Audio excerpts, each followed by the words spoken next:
How much is your time worth? Hey, it's Alan Lang with Kinetic, talking a little bit about contingency arrangements. Had a client not long ago from a professional services firm call and give me a little bit of grief, candidly, about why we wouldn't do work on contingency for a director level search that they had in their company. And I gave them the example, if you were an architect, would you enter into a competition with three other architectural firms where the deliverable was fully completed sets of drawings, where the potential client only paid for the one that they really wanted? And you'd have two or three other architectural firms that competed that might be out dozens of hours of time, but that was just part of it.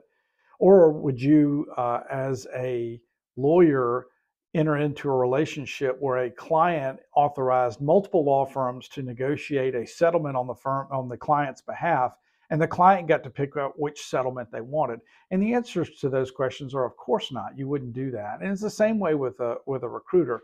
On the lower end of the wage scale, if you're recruiting, cashiers or shop level workers where you need lots of them and there are a whole lot of different replacements, things like retainers and exclusives tend to not make a whole lot of sense. But when you talk about senior level positions at your firm, that you're looking at culture and fit and reputation and all of the different things, experience that match what the company needs, that's a very delicate set of considerations.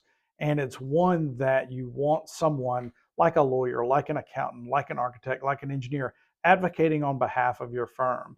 And you want them doing it the right way with their motivations in line with your organization's interests. So again, just something to think about in terms of how we look at the contingency versus what we call the contained search continuum, which is something that we use here at Kinetic.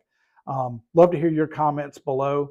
And again, it's Alan Lang with Kinetic, and we look forward to staying in touch.